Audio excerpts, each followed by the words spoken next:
You can't turn on the radio without somebody talking about Zika. Infected after being bitten near downtown Miami.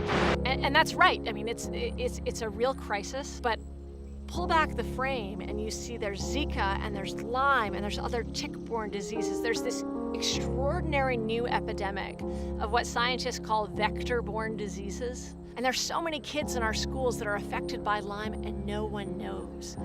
We have to address this head on. We need to be supporting awareness in the schools, awareness with our doctors, and most importantly, supporting research so we can finally get to treatment of this really grotesque and terrifying epidemic. Phyllis Freeman had showed this on the New York State Department of Health website that over 20% of people were disabled in New York State getting disability funds. And when we looked at the numbers, arthritis was number one.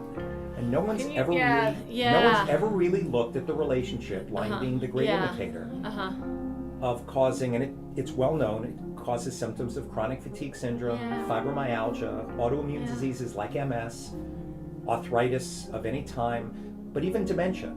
They're finding in the nursing homes a certain percentage of people they thought had Alzheimer's actually was treatable and was Lyme. So because it's a great imitator, you've got all of these diseases. The chronic disease burden in New York State is absolutely enormous on taxpayers and everyone else, and disability. And so if you can trace the sort of stubbornness to the money, is that if you admit the problem, then you have to admit the sort of just recklessness of not responding. Well, and a few years ago, they said, gee, we underestimated it by tenfold. It wasn't 30,000 years over 300,000. If you look at Holly Ahern's work from SUNY Adirondack, it's much worse than that.